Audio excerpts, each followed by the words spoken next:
Welcome back to one wester. നിങ്ങളെല്ലാവരും frequently കേൾക്കുന്ന ഒരു കാര്യമാണ് സ്റ്റോക്ക് മാർക്കറ്റിൽ ഡയറക്റ്റ് ഇൻവെസ്റ്റ്മെൻറ്റ് റിസ്ക്കിയാണ്, എന്നാൽ മ്യൂച്വൽ ഫണ്ട് ഇൻവെസ്റ്റ്മെൻറ്റ് സേഫ് ആണ് അല്ലെങ്കിൽ റിസ്ക് കുറവാണെന്നുള്ളത്. സോ ഇന്നത്തെ എപ്പിസോഡിൽ ഞാൻ പറയാൻ പോകുന്നത് മ്യൂച്വൽ ഫണ്ടിൻ്റെ റിട്ടേൺസിൻ്റെ സീക്രട്ട് എന്താണെന്നുള്ളതാണ്. നിങ്ങളിപ്പോൾ ഒരു മ്യൂച്വൽ ഫണ്ടിൽ 1 ലക്ഷം രൂപ ഇൻവെസ്റ്റ് ചെയ്തിരുന്നു. അതിൻ്റെ ഇന്നത്തെ വാല്യൂ എന്ന് പറഞ്ഞാൽ 1.5 ലക്ഷം രൂപയാണെന്ന് വിചാരിച്ചു. അങ്ങനെയാണെങ്കിൽ നിങ്ങളുടെ റിട്ടേൺസ് എന്ന് പറഞ്ഞാൽ 50% ആണ്. 50% റിട്ടേൺസ് എന്ന് പറഞ്ഞാൽ അതൊരു എക്സലൻറ്റ് റിട്ടേൺ ആണ്. പക്ഷേ നിങ്ങൾ ഇൻവെസ്റ്റ് ചെയ്തിരുന്നത് ഒരു 6 വർഷം മുമ്പായിരുന്നെന്നുണ്ടെങ്കിൽ നിങ്ങളുടെ റിട്ടേൺസ് എന്ന് പറഞ്ഞാൽ ശരിക്കുള്ള നിങ്ങളുടെ ആനുവൽ റിട്ടേൺസ് എന്ന് പറഞ്ഞാൽ 6.99% മാത്രമാണ്. അതെന്ന് പറഞ്ഞാൽ less than fixed deposit returns ആണ്. സോ അങ്ങനെ നോക്കുമ്പോഴത്തേക്ക് അതൊരു നല്ല റിട്ടേൺസ് ആണെന്ന് നമുക്ക് പറയാൻ പറ്റത്തില്ല. കാരണം നിങ്ങൾ ഹൈ റിസ്ക് എടുത്തിട്ട് സ്റ്റോക്ക് മാർക്കറ്റിൽ ഒരു മ്യൂച്വൽ ഫണ്ട് വഴിയാണെങ്കിലും ഇൻവെസ്റ്റ് ചെയ്തിട്ടും നിങ്ങളുടെ റിട്ടേൺസ് എന്ന് പറഞ്ഞാൽ ഫിക്സഡ് ഡെപ്പോസിറ്റിനേക്കാളും കുറവാണെന്നുണ്ടെങ്കിൽ അതൊരിക്കലും ഒരു നല്ല ഇൻവെസ്റ്റ്മെൻ്റ് ആണെന്ന് പറയാൻ പറ്റത്തില്ല. ഞാനിപ്പം ഈ മെൻഷൻ ചെയ്തിരിക്കുന്ന റിട്ടേൺസ് എന്ന് പറഞ്ഞാൽ ശരിക്കും മ്യൂച്വൽ ഫണ്ട് ഡെലിവർ ചെയ്തിട്ടുള്ള റിട്ടേൺസ് ഒക്കെ തന്നെയാണ്. പക്ഷേ എന്നാലും മ്യൂച്വൽ ഫണ്ട് എന്ന് പറഞ്ഞാൽ ഭയങ്കര സേഫ് ആണെന്നാണ് എല്ലാവരും വിചാരിച്ചിരിക്കുന്നത്. അല്ലെങ്കിൽ അങ്ങനെയാണ് മ്യൂച്വൽ ഫണ്ട് ഇൻഡസ്ട്രി ജനങ്ങൾക്ക് കൊടുത്തിരിക്കുന്ന ഒരു മെസ്സേജ് എന്ന് പറഞ്ഞാൽ. പക്ഷേ എന്നിട്ടും മ്യൂച്വൽ ഫണ്ട്സ് എന്ന് പറഞ്ഞാൽ ലോങ് ടേമിൽ അതൊരു സേഫ് ഇൻവെസ്റ്റ്മെൻ്റ് ആണ്, അല്ലെങ്കിൽ ലോങ് ടേമിൽ ഹൈ റിട്ടേൺസ് ആണ് മ്യൂച്വൽ ഫണ്ട്സ് പ്രൊവൈഡ് ചെയ്യുന്നതെന്നാണ് പൊതുവേ എല്ലാവർക്കും കിട്ടിയിരിക്കുന്ന ഒരു ഐഡിയ എന്ന് പറഞ്ഞാൽ. അതിൽ കുറച്ച് കാര്യങ്ങൾ ശരിയാണ്, എന്നാൽ കുറച്ച് കാര്യങ്ങൾ തെറ്റുമാണ്. കാരണം ആൾക്കാർ മ്യൂച്വൽ ഫണ്ട്സിൽ ഇൻവെസ്റ്റ് ചെയ്യുന്നത് ഇപ്പോഴും അത് എന്താണെന്ന് കറക്റ്റായിട്ട് മനസ്സിലാക്കാതെയാണ്. സോ ഇന്നത്തെ എപ്പിസോഡിൽ ഞാൻ പറയാൻ പോകുന്നത് നിങ്ങൾ ഡയറക്റ്റ് സ്റ്റോക്ക് മാർക്കറ്റിൽ ഇൻവെസ്റ്റ് ചെയ്യുമ്പം എന്തുകൊണ്ടാണ് നിങ്ങളുടെ റിസ്ക് കൂടുന്നതെന്നും അല്ലെങ്കിൽ നിങ്ങളുടെ റിട്ടേൺസ് കുറയുന്നതെന്നും, അതുപോലെ നിങ്ങളൊരു മ്യൂച്വൽ ഫണ്ട് വഴിയാണ് സ്റ്റോക്ക് മാർക്കറ്റിൽ ഇൻവെസ്റ്റ് ചെയ്യുന്നതെന്നുണ്ടെങ്കിൽ നിങ്ങളുടെ റിസ്ക് എങ്ങനെയാണ് കുറയുന്നതെന്നും അല്ലെങ്കിൽ നിങ്ങളുടെ റിട്ടേൺസ് എങ്ങനെയാണ് മ്യൂച്വൽ ഫണ്ടിൽ ഇൻവെസ്റ്റ് ചെയ്യുമ്പം കൂടുന്നതെന്നുമാണ് ഞാൻ പറയാൻ പോകുന്നത്. അതായത് സിമ്പിളായിട്ട് പറഞ്ഞാൽ നോർമലി ആളുകൾ ഡയറക്റ്റ് സ്റ്റോക്ക് മാർക്കറ്റിൽ ഇൻവെസ്റ്റ് ചെയ്യുമ്പോഴത്തേക്ക് അവർക്ക് ലോസസ് ആണ് കൂടുതൽ സംഭവിക്കാറ്. പക്ഷേ അവർ ഒരു മ്യൂച്വൽ ഫണ്ടിൽ ഇൻവെസ്റ്റ് ചെയ്തിട്ട് കുറച്ച് നാൾ ഹോൾഡ് ചെയ്യുമ്പോഴത്തേക്ക്, അതായത് കുറച്ച് വർഷങ്ങൾ ഹോൾഡ് ചെയ്യുമ്പോഴത്തേക്ക് അവർക്ക് പ്രോഫിറ്റ്സ് കാണിക്കാറുമുണ്ട്. സോ അത് എങ്ങനെയാണ് സംഭവിക്കുന്നതെന്നാണ് ഞാൻ പറയാൻ പോകുന്നത്. കാരണം നിങ്ങൾ ഡയറക്റ്റ് സ്റ്റോക്സിൽ ഇൻവെസ്റ്റ് ചെയ്യുമ്പോഴും അതുപോലെ ഒരു മ്യൂച്വൽ ഫണ്ടിൽ ഇൻവെസ്റ്റ് ചെയ്യുമ്പോഴും നിങ്ങളുടെ പൈസ ആക്ച്വലി പോകുന്നത് ഒരു സ്റ്റോക്ക് വാങ്ങിക്കാൻ തന്നെയാണ്. പക്ഷേ എന്നിട്ടും എന്തുകൊണ്ടാണ് മ്യൂച്വൽ ഫണ്ടിൽ ഇൻവെസ്റ്റ് ചെയ്യുമ്പോൾ മാത്രം റിട്ടേൺസ് കിട്ടുന്നതെന്നാണ് ഞാൻ പറയാൻ പോകുന്നത്. മ്യൂച്വൽ ഫണ്ടിൻ്റെ സീക്രട്ട് എന്ന് പറഞ്ഞാൽ ഡിവേഴ്സിഫിക്കേഷൻ ആണ്. ഡിവേഴ്സിഫിക്കേഷൻ എന്ന് പറഞ്ഞാൽ literally don't put all your eggs in one basket എന്നാണ് അർത്ഥം. അത് മനസ്സിലാക്കണമെന്നുണ്ടെങ്കിൽ ഏതെങ്കിലും ഒരു മ്യൂച്വൽ ഫണ്ടിൻ്റെ പോർട്ട്ഫോളിയോ ചെക്ക് ചെയ്താൽ മതി. അത് കാണുമ്പോൾ നിങ്ങൾക്ക് മനസ്സിലാക്കാവുന്നതേ ഉള്ളൂ അവർക്ക് എന്തുകൊണ്ടാണ് നിങ്ങളെക്കാളിലും ഹയർ റിട്ടേൺസ് കിട്ടുന്നതെന്നുള്ളത്, അല്ലെങ്കിൽ അവരെങ്ങനെയാണ് നിങ്ങളെക്കാളിലും ഹയർ റിട്ടേൺസ് അച്ചീവ് ചെയ്യുന്നതെന്നുള്ളത്. കാരണം മിക്ക ഹൈ റിട്ടേൺസ് ഡെലിവർ ചെയ്തിട്ടുള്ള അല്ലെങ്കിൽ ചെയ്യുന്ന മ്യൂച്വൽ ഫണ്ടിൻ്റെ പോർട്ട്ഫോളിയോ ചെക്ക് ചെയ്യുമ്പം നിങ്ങൾക്ക് ഒരു കാര്യം കോമൺ ആയിട്ട് കാണാൻ പറ്റുന്നതെന്ന് പറഞ്ഞാൽ അവരുടെ ടോപ്പ് ഹോൾഡിങ്സ് എല്ലാം തന്നെയും നിഫ്റ്റിയിലുള്ള സ്റ്റോക്കുകളാണ്. അതായത് നിഫ്റ്റിയിൽ 50 കമ്പനീസ് ആണുള്ളത്. ആ 50 കമ്പനീസൊക്കെ തന്നെയാണ് മിക്ക ടോപ്പ് പെർഫോമിംഗ് മ്യൂച്വൽ ഫണ്ടുകളുടെയും പോർട്ട്ഫോളിയോയിൽ ഉള്ളതും. അതിൽ എടുത്തു പറയേണ്ട ഒരു കാര്യം എന്ന് പറഞ്ഞാൽ അവരുടെ പോർട്ട്ഫോളിയോ ചെക്ക് ചെയ്യുമ്പോഴത്തേക്ക് നമുക്ക് കാണാൻ പറ്റുന്ന ഒരു കാര്യം, ഒരു കമ്പനിയിലും അവർ 10% അതിൽ കൂടുതലോ ആയിട്ട് ഫണ്ട്സ് അലോക്കേറ്റ് ചെയ്യാറില്ല. അതായത് അവരുടെ മാക്സിമം പെർസെൻറ്റേജ് അലോക്കേഷൻ ഒരു സ്റ്റോക്കിൽ 10% അതിൽ കുറവായിരിക്കാനാണ് ചാൻസ് കൂടുതൽ. അതുതന്നെയാണ് don't put all your eggs in one basket എന്നതുകൊണ്ട് ഉദ്ദേശിക്കുന്നതും.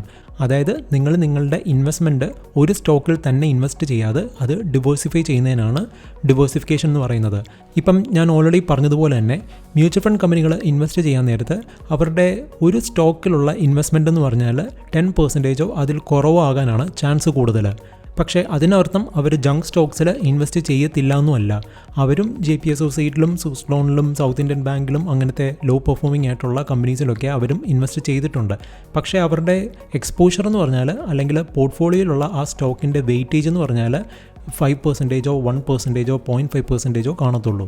For example Rakesh Jhunjhunwala JP അസോസിയേറ്റിൽ കുറച്ച് വർഷങ്ങൾക്ക് മുമ്പ് ഇൻവെസ്റ്റ് ചെയ്തിട്ടുണ്ടായിരുന്നു. പക്ഷേ അയാളുടെ പോർട്ട്ഫോളിയോ എക്സ്പോഷർ എന്ന് പറഞ്ഞാൽ JP അസോസിയേറ്റിൽ 0.5% മാത്രമേ ഉള്ളായിരുന്നു. അതായത് പുള്ളിയുടെ ടോട്ടൽ പോർട്ട്ഫോളിയോയുടെ 0.5% മാത്രമേ പുള്ളി JP അസോസിയേറ്റിൽ ഇൻവെസ്റ്റ് ചെയ്തിട്ടുണ്ടായിരുന്നുള്ളൂ. അതുപോലെ തന്നെയാണ് രാകേഷ് ജുൻജുൻവാലയുടെ ടാറ്റ മോട്ടോഴ്സിലുള്ള സ്റ്റേക്കും. അതും പുള്ളിയുടെ ടോട്ടൽ പോർട്ട്ഫോളിയോയുടെ 4% അതിൽ താഴെ മാത്രമേ ആകുന്നുള്ളൂ. അതുകൊണ്ട് തന്നെ ഈ 2 കമ്പനീസും ബാങ്ക്രപ്റ്റ് ആയി പോയാലും പുള്ളിയുടെ പോർട്ട്ഫോളിയോ അത് അധികം അഫക്റ്റ് ചെയ്യാൻ പോകുന്നില്ല. സോ അതുകൊണ്ട് തന്നെ നിങ്ങൾ ഈ മ്യൂച്വൽ ഫണ്ട് കമ്പനികളെയോ അല്ലെങ്കിൽ എയ്സ് ഇൻവെസ്റ്റേഴ്സിനെയോ ഫോളോ ചെയ്യുന്നുണ്ടെങ്കിൽ നിങ്ങളുടെയും പോർട്ട്ഫോളിയോ അലോക്കേഷൻ എന്ന് പറഞ്ഞാൽ അവർ ചെയ്യുന്ന മാതിരി തന്നെ ആയിരിക്കണം. അതായത് നിങ്ങളിപ്പം രാകേഷ് ജുൻജുൻവാല ഇപ്പം JP അസോസിയേറ്റ് വാങ്ങിച്ചു, നിങ്ങളും പോയി വാങ്ങിക്കുന്നുണ്ടെങ്കിൽ നിങ്ങളുടെയും ടോട്ടൽ പോർട്ട്ഫോളിയോയുടെ 1% അല്ലെങ്കിൽ 0.5% മാത്രമേ ആകാവൂ JP അസോസിയേറ്റിലുള്ള എക്സ്പോഷർ എന്ന് പറഞ്ഞാൽ. അതുകൊണ്ട് തന്നെയാണ് ഒരു മ്യൂച്വൽ ഫണ്ടിൻ്റെ പോർട്ട്ഫോളിയോയും അതുപോലെ നിഫ്റ്റിയും നിങ്ങളുടെ പോർട്ട്ഫോളിയോയെക്കാട്ടിലും ഹയർ റിട്ടേൺസ് ഡെലിവർ ചെയ്യുന്നത്. ഇപ്പം നിഫ്റ്റിയുടെയും സെൻസെക്സിൻ്റെയും റിട്ടേൺസ് നിങ്ങൾ ചെക്ക് ചെയ്യുകയാണെങ്കിൽ ഒരു കാര്യം നിങ്ങൾക്ക് മനസ്സിലാക്കാൻ പറ്റും. ഈ നിഫ്റ്റിയുടെയും സെൻസെക്സിൻ്റെയും മെജോറിറ്റി ഗെയിൻസും വന്നിരിക്കുന്നത് കുറച്ച് സ്റ്റോക്സിൻ്റെ പെർഫോമൻസ് കാരണമാണ്. ആ സ്റ്റോക്സ് എന്ന് പറഞ്ഞാൽ HDFCയും HDFC bank, Reliance, TCS, Infosys, HUL അങ്ങനെ ചുരുക്കം ചില സ്റ്റോക്സിൻ്റെ പെർഫോമൻസ് കാരണമാണ് നിഫ്റ്റി ഇത്രയും വലിയ റിട്ടേൺസ് ഡെലിവർ ചെയ്തിരിക്കുന്നത്. അത് എങ്ങനെയാണെന്ന് മനസ്സിലാക്കണമെന്നുണ്ടെങ്കിൽ ഈ ചാർട്ട് ചെക്ക് ചെയ്താൽ മതി. ഈ ചാർട്ടിലെ ഡേറ്റ നോക്കുമ്പോൾ നിങ്ങൾക്ക് മനസ്സിലാക്കാൻ പറ്റും ഡിവേഴ്സിഫിക്കേഷൻ്റെ ഇമ്പോർട്ടൻസ് എന്താണെന്നുള്ളത്. ഈ സ്ക്രീൻഷോട്ട് ഞാൻ കുറച്ച് ആഴ്ചകൾക്ക് മുമ്പ് എടുത്തതാണ്, അതുകൊണ്ട് തന്നെ ഇത് ആക്യുറേറ്റ് ആയിരിക്കത്തില്ല. പക്ഷേ എന്നാലും വലിയ വ്യത്യാസം വരാനൊട്ട് ചാൻസും ഇല്ല. നിങ്ങൾക്ക് ഓൾറെഡി അറിയായിരിക്കും, നിഫ്റ്റി എന്ന് പറഞ്ഞാൽ 50 കമ്പനീസിൻ്റെ ഒരു ഇൻഡെക്സ് ആണ്. അതിൻ്റെ വാല്യൂ കമ്പ്യൂട്ട് ചെയ്യുന്നത് ആ 50 കമ്പനീസിൻ്റെ free float market capitalisation use ചെയ്തിട്ടാണ്. അതായത് ആ കമ്പനീസിൻ്റെയൊക്കെ മാർക്കറ്റ് ക്യാപിറ്റലൈസേഷൻ കാൽക്കുലേറ്റ് ചെയ്യുമ്പോൾ ആ കമ്പനീസിൻ്റെ പ്രൊമോട്ടേഴ്സ് ഹോൾഡ് ചെയ്തിരിക്കുന്ന സ്റ്റോക്കിൻ്റെ വാല്യൂ കൺസിഡർ ചെയ്യാറില്ല. സോ ഈ ഡേറ്റ അനലൈസ് ചെയ്യുമ്പോൾ നിങ്ങൾക്ക് മനസ്സിലാക്കാൻ പറ്റുന്ന ഒരു കാര്യം എന്ന് പറഞ്ഞാൽ നിഫ്റ്റിയിലെ ടോപ്പ് 3 സ്റ്റോക്സ് എടുക്കുകയാണെങ്കിൽ അതിൻ്റെ വെയിറ്റേജ് എന്ന് പറഞ്ഞാൽ 30% ആണ്. ഇനി ടോപ്പ് 5 സ്റ്റോക്സ് എടുക്കുകയാണെങ്കിൽ അതിൻ്റെ വെയിറ്റേജ് എന്ന് പറഞ്ഞാൽ 42% ആണ്. ഇനി ടോപ്പ് 10 സ്റ്റോക്സ് എടുക്കുകയാണെങ്കിൽ അതിൻ്റെ വെയിറ്റേജ് എന്ന് പറഞ്ഞാൽ 60% ആണ്. അതുകൊണ്ട് തന്നെ നിഫ്റ്റിയുടെ 60% ഗെയിൻസും ഡെലിവർ ചെയ്തിരിക്കുന്നത് ഈ ടോപ്പ് 10 സ്റ്റോക്സ് തന്നെ ആയിരിക്കും. ഇനി ഈ കാണിച്ചിരിക്കുന്ന വെയിറ്റേജ് എന്ന് പറഞ്ഞാൽ ഓരോ സ്റ്റോക്കിൻ്റെയും വെയിറ്റേജ് ആണ്. അതായത് നിഫ്റ്റിയിൽ 50 കമ്പനീസ് ആണുള്ളത്, ആ ഓരോ കമ്പനിക്കും ഇതുപോലെ ഒരു വെയിറ്റേജ് കാണും. ഇനി നിഫ്റ്റിയിൽ 50 കമ്പനീസ് എന്ന് പറഞ്ഞാൽ അത് പല സെക്ടേഴ്സിൽ നിന്നുള്ളതാണ്. സോ സെക്ടർ വെച്ച് നമ്മൾ ക്ലാസിഫൈ ചെയ്യുമ്പോഴും ആ സെക്ടറിനും ഒരു വെയിറ്റേജ് കാണും. ഇനി അത് എത്ര ആണെന്നുള്ളതാണ് ഞാൻ കാണിച്ചു തരാൻ പോകുന്നത്. സോ നിങ്ങൾക്ക് കാണാൻ പറ്റും നിഫ്റ്റിയിൽ ഏറ്റവും കൂടുതൽ വെയിറ്റേജ് എന്ന് പറഞ്ഞാൽ ഫിനാൻഷ്യൽ സർവീസസിനാണ്. അത് കഴിഞ്ഞ് പിന്നെ IT-യും പിന്നെ ഓയിൽ ആൻഡ് ഗ്യാസും പിന്നെ കൺസ്യൂമർ ഗുഡ്സുമാണ്. ബാക്കിയുള്ള സെക്ടേഴ്സിൻ്റെ എല്ലാം വെയിറ്റേജ് എന്ന് പറഞ്ഞാൽ നിങ്ങൾക്ക് കാണാൻ പറ്റും 5% താഴെ മാത്രമാണ് ഉള്ളത്. ഇനി ഫിനാൻഷ്യൽ സർവീസസിൽ ഏറ്റവും കൂടുതൽ വെയിറ്റേജ് എന്ന് പറഞ്ഞാൽ HDFC പ്ലസ് HDFC ബാങ്കിനാണ്. ആ 2 സ്റ്റോക്സിൻ്റെ വെയിറ്റേജ് എന്ന് പറയുന്നത് തന്നെ ഓൾമോസ്റ്റ് 17% ആണ്. IT സെക്ടറിൽ ഏറ്റവും കൂടുതൽ വെയിറ്റേജ് ഇൻഫോസിസിനും TCSനുമാണ്. ഈ 2 സ്റ്റോക്സിൻ്റെയും കമ്പൈൻഡ് വെയിറ്റേജ് എന്ന് പറഞ്ഞാൽ അറൗണ്ട് 14% ആണ്. ബാക്കിയുള്ള 3 IT സ്റ്റോക്സിൻ്റെയും വെയിറ്റേജ് എന്ന് പറഞ്ഞാൽ 1% അറൗണ്ടേ ഉള്ളൂ. അതുപോലെ IT സ്റ്റോക്സിൻ്റെ വെയിറ്റേജ് നോക്കുമ്പം ഒരു കാര്യം എടുത്തു പറയേണ്ടത്, ഇതിൽ ഇൻഫോസിസിൻ്റെ വെയിറ്റേജ് എന്ന് പറഞ്ഞാൽ TCSൻ്റെ വെയിറ്റേജിനേക്കാളും കൂടുതലാണ്. പക്ഷേ നിങ്ങൾ മാർക്കറ്റ് ക്യാപിറ്റലൈസേഷൻ നോക്കുകയാണെങ്കിൽ TCSൻ്റെ മാർക്കറ്റ് ക്യാപിറ്റലൈസേഷൻ എന്ന് പറഞ്ഞാൽ ഇൻഫോസിസിനേക്കാളും കൂടുതലാണ്. പക്ഷേ എന്നിട്ടും നിഫ്റ്റിയിലെ വെയിറ്റേജ് നോക്കുമ്പോഴത്തേക്ക് ഇൻഫോസിസിനാണ് TCSനേക്കാളും ഹയർ വെയിറ്റേജ് ഉള്ളത്. ഇനി അതിൻ്റെ റീസൺ എന്താണെന്ന് ചോദിച്ചാൽ ഇൻഫോസിസിൻ്റെ ഫ്രീ ഫ്ലോട്ട് മാർക്കറ്റ് ക്യാപിറ്റലൈസേഷൻ എന്ന് പറഞ്ഞാൽ TCSൻ്റെ ഫ്രീ ഫ്ലോട്ട് മാർക്കറ്റ് ക്യാപിറ്റലൈസേഷനേക്കാളും കൂടുതലാണ്. കാരണം TCSൻ്റെ പ്രൊമോട്ടർ ഹോൾഡിങ്സ് എന്ന് പറഞ്ഞാൽ കൂടുതലാണ്, പക്ഷേ ഇൻഫോസിസിൻ്റെ ആണെങ്കിൽ പ്രൊമോട്ടർ ഹോൾഡിങ്സ് കുറവുമാണ്. ഇനി ഓയിൽ ആൻഡ് ഗ്യാസ് ചെക്ക് ചെയ്യുകയാണെങ്കിൽ എഗെയിൻ നിങ്ങൾക്ക് കാണാൻ പറ്റും അതിലും മെജോറിറ്റി വെയിറ്റേജ് വന്നിരിക്കുന്നത് റിലയൻസിൽ നിന്നാണ്. റിലയൻസിൻ്റെ വെയിറ്റേജ് എന്ന് പറഞ്ഞാൽ 9.83% ആണ്. ബാക്കിയുള്ള ഓയിൽ ആൻഡ് ഗ്യാസ് സ്റ്റോക്സിൻ്റെ വെയിറ്റേജ് എന്ന് പറഞ്ഞാൽ 1% താഴെ മാത്രമാണ് ഉള്ളത്. ഇനി കൺസ്യൂമർ ഗുഡ്സിൻ്റെ വെയിറ്റേജ് നോക്കുകയാണെങ്കിൽ എഗെയിൻ നിങ്ങൾക്ക് കാണാൻ പറ്റും അവിടെയും 3 സ്റ്റോക്സിനാണ് ഏറ്റവും കൂടുതൽ വെയിറ്റേജ് ഉള്ളത്. ഹിന്ദുസ്ഥാൻ യൂണിലിവറിനും ITCക്കും ഏഷ്യൻ പെയിൻസിനും. ബാക്കി എല്ലാ കൺസ്യൂമർ ഗുഡ്സ് സ്റ്റോക്സിൻ്റെയും വെയിറ്റേജ് എന്ന് പറഞ്ഞാൽ 1%ഓ അതിൽ താഴെ മാത്രമേ ഉള്ളൂ. ഇവിടെയും എടുത്തു പറയേണ്ട ഒരു കാര്യം എന്ന് പറഞ്ഞാൽ ഹിന്ദുസ്ഥാൻ യൂണിലിവറിൻ്റെ മാർക്കറ്റ് ക്യാപിറ്റലൈസേഷൻ എന്ന് പറഞ്ഞാൽ ITCയേക്കാളും ഡബിളുണ്ട്. പക്ഷേ എന്നിട്ടും വെയിറ്റേജ് നോക്കുമ്പോഴത്തേക്ക് ITCയുടെ വെയിറ്റേജിൻ്റെ ഡബിൾ ഇല്ല ഹിന്ദുസ്ഥാൻ യൂണിലിവറിൻ്റെ. എഗെയിൻ അതിൻ്റെ റീസൺ എന്ന് പറഞ്ഞാൽ ഫ്രീ ഫ്ലോട്ട് മാർക്കറ്റ് ക്യാപിറ്റലൈസേഷനാണ്. സോ ITCയുടെയും HULൻ്റെയും free float market capitalisation compare ചെയ്യുകയാണെങ്കിൽ ITCയുടെ ഫ്രീ ഫ്ലോട്ട് മാർക്കറ്റ് ക്യാപിറ്റലൈസേഷൻ്റെ ഡബിൾ കാണത്തില്ല HULൻ്റേത്. ഇനി അത് എങ്ങനെയാണെന്ന് മനസ്സിലാക്കണമെന്നുണ്ടെങ്കിൽ ഫ്രീ ഫ്ലോട്ട് മാർക്കറ്റ് ക്യാപിറ്റലൈസേഷൻ എങ്ങനെയാണ് വർക്ക് ചെയ്യുന്നതെന്നുള്ളതാണ് നിങ്ങൾ അറിഞ്ഞിരിക്കേണ്ടത്. സപ്പോസ് നിഫ്റ്റിയിൽ 3 കമ്പനീസേ ഉള്ളെന്ന് വിചാരിച്ചോ, L&Tയും HDFC ബാങ്കും അതുപോലെ TCSും. ഇനി L&Tയുടെ ഫ്രീ ഫ്ലോട്ട് മാർക്കറ്റ് ക്യാപിറ്റലൈസേഷൻ എന്ന് പറഞ്ഞാൽ 7.5 lakhs ആണെന്ന് വിചാരിച്ചോ. അതുപോലെ HDFCയുടെയും ഫ്രീ ഫ്ലോട്ട് മാർക്കറ്റ് ക്യാപിറ്റലൈസേഷൻ എന്ന് പറഞ്ഞാൽ 7.5 lakhs ആണെന്ന് വിചാരിച്ചോ. ഇനി TCSൻ്റെ ഫ്രീ ഫ്ലോട്ട് മാർക്കറ്റ് ക്യാപിറ്റലൈസേഷൻ എന്ന് പറഞ്ഞാൽ 15 lakhs ആണെന്ന് വിചാരിച്ചോ. അങ്ങനെയാണെങ്കിൽ നിഫ്റ്റിയുടെ total free float market capitalisation എന്ന് പറഞ്ഞാൽ 30 lakhs വരും. ഇനി ഇതിൽ ഈ 7.5 lakhs എന്ന് പറഞ്ഞാൽ ഫ്രീ ഫ്ലോട്ട് മാർക്കറ്റ് ക്യാപിറ്റലൈസേഷൻ ആണ്. അതായത് L&Tയുടെ പബ്ലിക്കിൻ്റെ ഇരിക്കുന്ന ഷെയർസിൻ്റെ വാല്യൂ ആണ് ഈ 7.5 lakhs എന്ന് പറയുന്നത്. അതുപോലെ തന്നെ HDFCയുടെയും പബ്ലിക്കിൻ്റെ ഇരിക്കുന്ന ഷെയർസിൻ്റെ വാല്യൂ ആണ് ഈ 7.5 lakhs എന്ന് പറയുന്നത്. ഇതിൽ പ്രൊമോട്ടേഴ്സ് ഹോൾഡ് ചെയ്തിരിക്കുന്ന ഷെയർസിൻ്റെ വാല്യൂ കൺസിഡർ ചെയ്തിട്ടില്ല. അതുപോലെ തന്നെയാണ് TCSൻ്റെയും മാർക്കറ്റ് ക്യാപിറ്റലൈസേഷൻ. ഈ 15 ലക്ഷം എന്ന് പറഞ്ഞാൽ പബ്ലിക്ക് ഹോൾഡ് ചെയ്തിരിക്കുന്ന ഷെയർസിൻ്റെ വാല്യൂ ആണ് 15 ലക്ഷം എന്ന് പറഞ്ഞാൽ. ചിലപ്പോൾ പ്രൊമോട്ടേഴ്സ് ഹോൾഡ് ചെയ്തിരിക്കുന്ന ഷെയർസിൻ്റെ വാല്യൂ എന്ന് പറഞ്ഞാൽ മേ ബി ഒരു 40 lakhs കാണുമായിരിക്കാം. അങ്ങനെ വരുമ്പോഴത്തേക്ക് TCSൻ്റെ ഫുൾ മാർക്കറ്റ് ക്യാപിറ്റലൈസേഷൻ എന്ന് പറഞ്ഞാൽ 40 + 15 അതായത് 55 lakhs വരും. പക്ഷേ നിഫ്റ്റിയുടെ വാല്യൂ കമ്പ്യൂട്ട് ചെയ്യാനായിട്ട് ആ ഫുൾ മാർക്കറ്റ് ക്യാപിറ്റലൈസേഷൻ അല്ല കൺസിഡർ ചെയ്യുന്നത്, പബ്ലിക്ക് ഹോൾഡ് ചെയ്തിരിക്കുന്ന ഷെയർസിൻ്റെ വാല്യൂ ആണ് കൺസിഡർ ചെയ്യുന്നത്. അതിൻ്റെ വാല്യൂ ആണ് 15 lakhs എന്ന് പറയുന്നത്. ഇതുപോലെ തന്നെയാണ് നിഫ്റ്റിയിലുള്ള 50 കമ്പനീസിൻ്റെയും വെയിറ്റേജ് കമ്പ്യൂട്ട് ചെയ്യുന്നത്. ആ കമ്പനീസിൻ്റെയൊക്കെ പ്രൊമോട്ടേഴ്സ് ഹോൾഡ് ചെയ്തിരിക്കുന്ന ഷെയർസ് എക്സ്ക്ലൂഡ് ചെയ്തിട്ട് ബാക്കിയുള്ള ഷെയർസിൻ്റെ വാല്യൂ എത്രയാണോ അതാണ് ഒരു വെയിറ്റേജ് ആയിട്ട് കൺസിഡർ ചെയ്യുന്നത്. സോ ഞാൻ നേരത്തെ പറഞ്ഞ എക്സാമ്പിളിൽ നിഫ്റ്റിയിൽ 3 കമ്പനീസ് ആണുള്ളത്. ആ 3 കമ്പനീസിൻ്റെയും combined free float market capitalisation എന്ന് പറഞ്ഞാൽ 30 lakhs ആണ്. ആ 3 കമ്പനീസ് എന്ന് പറഞ്ഞാൽ L&Tയും HDFC ബാങ്കും TCSും ആണ്. സോ ഈ 3 കമ്പനീസിൻ്റെ മൂവ്മെൻറ്റ് എങ്ങനെയാണ് നിഫ്റ്റിയുടെ വാല്യൂസിനെ അഫക്റ്റ് ചെയ്യുന്നതെന്നാണ് ഞാൻ പറയാൻ പോകുന്നത്. സോ ആ 3 കമ്പനീസും ഇപ്പം 10% മൂവ് ചെയ്യുകയാണെന്നുണ്ടെങ്കിൽ നിഫ്റ്റിയുടെ വാല്യൂവും 10% കൂടുന്നതായിരിക്കും. സോ നിഫ്റ്റിയുടെ മാർക്കറ്റ് ക്യാപിറ്റലൈസേഷൻ എന്ന് പറഞ്ഞാൽ 30 lakhsൽ നിന്ന് 33 lakhsലോട്ട് എത്തുന്നതായിരിക്കും.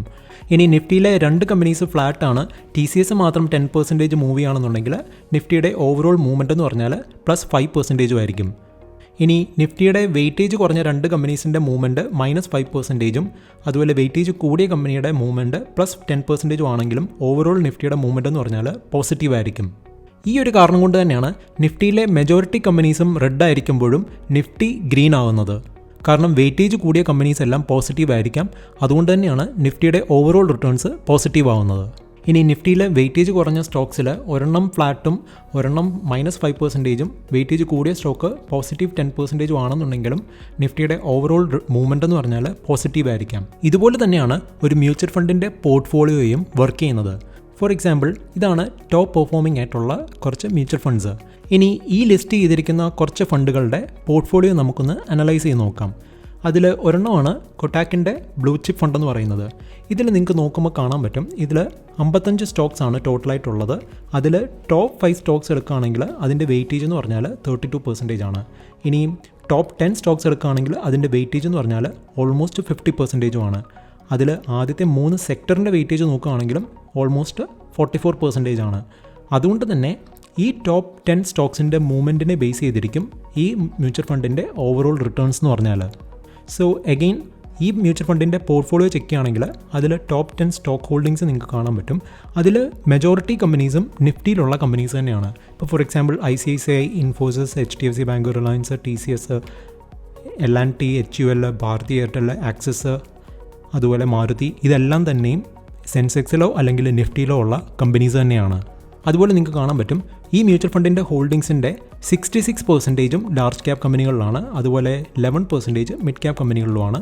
അതുപോലെ 5% താഴെ മാത്രമാണ് സ്മോൾ ക്യാപ് കമ്പനികളിലുള്ളത്. എഗെയിൻ ഇതുപോലുള്ള മ്യൂച്വൽ ഫണ്ടുകളുടെ പോർട്ട്ഫോളിയോ ചെക്ക് ചെയ്യുമ്പം നിങ്ങൾക്ക് കാണാൻ പറ്റുന്ന ഒരു കാര്യം എന്ന് പറഞ്ഞാൽ അവരുടെ ഫണ്ടിൻ്റെ മെജോറിറ്റിയും ഇൻവെസ്റ്റ് ചെയ്തിരിക്കുന്നത് ലാർജ് ക്യാപ് കമ്പനികളിലായിരിക്കും. ആ ലാർജ് ക്യാപ് കമ്പനികൾ എന്ന് പറഞ്ഞാൽ അതിലും മെജോറിറ്റിയും നിഫ്റ്റിയിലും സെൻസെക്സിലും ഉള്ള കമ്പനീസൊക്കെ തന്നെ ആയിരിക്കും. അതുപോലെ മിഡ് ക്യാപ് കമ്പനികളാണെന്ന് പറഞ്ഞാലും അതും എഗെയിൻ നമുക്കൊക്കെ പരിചയമുള്ള high quality mid cap Stokes തന്നെ ആയിരിക്കാം അവരുടെ പോർട്ട്ഫോളിയോയിലുള്ളത്. ഇനി ഇതാണ് ICICI പ്രൊഡൻഷ്യലിൻ്റെ ബ്ലൂ ചിപ്പ് ഫണ്ടിൻ്റെ ഒരു പോർട്ട്ഫോളിയോ അനാലിസിസ് എന്ന് പറഞ്ഞാൽ. എഗെയിൻ നിങ്ങൾക്ക് കാണാൻ പറ്റും ഇതിൻ്റെയും ടോപ്പ് 5 സ്റ്റോക്സിൻ്റെ വെയിറ്റേജ് എന്ന് പറഞ്ഞാൽ 37% ആണ്. ടോപ്പ് 10 സ്റ്റോക്സ് എടുക്കുകയാണെങ്കിൽ ഓൾമോസ്റ്റ് 60% വരും. ടോപ്പ് 3 സെക്ടേഴ്സ് എടുക്കുകയാണെങ്കിൽ ഓൾമോസ്റ്റ് 45% വരും. എഗെയിൻ അവരുടെ ടോപ്പ് 10 സ്റ്റോക്സ് നോക്കുകയാണെങ്കിൽ നിങ്ങൾക്ക് കാണാൻ പറ്റും ICICIയും ഇൻഫോസിസും HDFC ബാങ്കും ഭാരതി എയർടെലും ആക്സിസും റിലയൻസും L&Tയും HDFC ഒക്കെ തന്നെയാണ്. ഈ സ്റ്റോക്സ് ഒക്കെ തന്നെയാണ് നിഫ്റ്റിയിലും സെൻസെക്സിലും ഉള്ളതും. അതുപോലെ ആക്സിസിൻ്റെ ബ്ലൂ ചിപ്പ് ഫണ്ടിൻ്റെ ഒരു അനാലിസിസ് നടത്തുകയാണെങ്കിൽ എഗെയിൻ നിങ്ങൾക്ക് കാണാൻ പറ്റും അവരുടെയും ടോപ്പ് 10 സ്റ്റോക്സ് എടുക്കുകയാണെങ്കിൽ അതിൻ്റെ വെയിറ്റേജ് എന്ന് പറഞ്ഞാൽ 63% ആണ്. അതുപോലെ ആ ടോപ്പ് 10 സ്റ്റോക്സ് എന്ന് പറഞ്ഞാൽ എഗെയിൻ ഇൻഫോസിസും ബജാജും HDFC ബാങ്കും ICICIയും TCSും അവന്യൂ സൂപ്പർ മാർട്ട്സും അങ്ങനെ നിഫ്റ്റിയിലും സെൻസെക്സിലും ഉള്ള കമ്പനീസൊക്കെ തന്നെയാണ്. സോ ഞാൻ ഓൾറെഡി പറഞ്ഞതുപോലെ തന്നെ മിക്ക ടോപ്പ് പെർഫോമിംഗ് മ്യൂച്വൽ ഫണ്ടുകളുടെയും പോർട്ട്ഫോളിയോ ചെക്ക് ചെയ്യുകയാണെങ്കിൽ നിങ്ങൾക്ക് കാണാൻ പറ്റും ഇതുപോലെ നിഫ്റ്റിയിലും സെൻസെക്സിലും ഉള്ള കമ്പനീസൊക്കെ തന്നെയാണ് അവരുടെ ടോപ്പ് ഹോൾഡിങ്സ് അല്ലെങ്കിൽ ഓൾമോസ്റ്റ് ഒരു 50-60% ഹോൾഡിങ്സ് എന്ന് പറയുന്നത്. പക്ഷേ അതിനർത്ഥം ഇവർ ലോ ക്വാളിറ്റി സ്റ്റോക്സിലോ അല്ലെങ്കിൽ ജങ്ക് സ്റ്റോക്സിലോ ഇൻവെസ്റ്റ് ചെയ്യില്ല എന്നുമല്ല. കാരണം ചില മ്യൂച്വൽ ഫണ്ടിൻ്റെ ഒക്കെ പോർട്ട്ഫോളിയോ ചെക്ക് ചെയ്യുകയാണെങ്കിൽ നമുക്ക് വോഡഫോണും യെസ് ബാങ്കും സൗത്ത് ഇന്ത്യൻ ബാങ്കും ഒക്കെ കാണുകയും ചെയ്യാം. പക്ഷേ ആ സ്റ്റോക്സിൻ്റെ ഒക്കെ വെയിറ്റേജ് എന്ന് പറഞ്ഞാൽ 1% അല്ലെങ്കിൽ മാക്സിമം 5% കാണത്തുള്ളൂ. സോ അങ്ങനെയുള്ള ലോ ക്വാളിറ്റി സ്റ്റോക്സിൽ ഏതെങ്കിലും ഒരു ഫണ്ട് ഇൻവെസ്റ്റ് ചെയ്യുകയാണെങ്കിൽ ആ ഫണ്ടിൻ്റെ കോമ്പറ്റീറ്റേഴ്സിനെക്കാട്ടിലും ഒത്തിരി കുറവായിരിക്കാം അവരുടെ പെർഫോമൻസ് എന്ന് പറഞ്ഞാൽ. ഇൻഫാക്റ്റ് അതുകൊണ്ട് തന്നെയാണ് ഒരു മ്യൂച്വൽ ഫണ്ടിൻ്റെ സ്കീം അതേ കാറ്റഗറിയിലുള്ള ഒരു കോമ്പറ്റീറ്ററിൻ്റെ മ്യൂച്വൽ ഫണ്ട് സ്കീമായിട്ട് കമ്പയർ ചെയ്യുകയാണെങ്കിൽ അണ്ടർ പെർഫോം ചെയ്യുന്നത്. കാരണം ഫണ്ട് മാനേജേഴ്സ് എന്ന് പറഞ്ഞാൽ അവർ സൂപ്പർ ഹ്യൂമൻസ് ഒന്നുമല്ല. അവരും നിങ്ങളെയും എന്നെയും പോലുള്ള സാധാരണ ആൾക്കാർ തന്നെയാണ്. അവരും റോങ് ആയിട്ടുള്ള സ്റ്റോക്സ് പിക്ക് ചെയ്യാം അല്ലെങ്കിൽ ജങ്കായിട്ടുള്ള സ്റ്റോക്സ് പിക്ക് ചെയ്യാം. പക്ഷേ അവരുടെ ഏറ്റവും വലിയ അഡ്വാൻറ്റേജ് എന്ന് പറഞ്ഞാൽ അവർക്ക് ഇമോഷൻസ് മാറ്റി വെച്ചിട്ട് ഇൻവെസ്റ്റ് ചെയ്യാൻ പറ്റും. അതുപോലെ തന്നെ അവരുടെ ഏറ്റവും വലിയ സീക്രട്ട് എന്ന് പറഞ്ഞാൽ ഈ ഡിവേഴ്സിഫിക്കേഷനാണ്. അവർ ഒരു സിംഗിൾ സ്റ്റോക്കിൽ ഇൻവെസ്റ്റ് ചെയ്യുമ്പം ടോട്ടൽ പോർട്ട്ഫോളിയോയുടെ 10% കൂടുതൽ ഒരിക്കലും പോകാറില്ല. സോ ഇതുപോലൊരു റൂള് നിങ്ങൾ പേഴ്സണലിയും ഫോളോ ചെയ്യുകയാണെങ്കിൽ നിങ്ങൾക്കും മിക്ക മ്യൂച്വൽ ഫണ്ട് കമ്പനികളെക്കാളും ബെറ്റർ റിട്ടേൺസ് അച്ചീവ് ചെയ്യാവുന്നതേ ഉള്ളൂ. ഈ എപ്പിസോഡ് നിങ്ങൾക്ക് യൂസ്ഫുൾ ആയിട്ട് തോന്നിയിട്ടുണ്ടെങ്കിൽ ലൈക്ക് ചെയ്യുക അല്ലെങ്കിൽ ഡിസ്ലൈക്ക് ചെയ്യുക. So good bye until the next episode.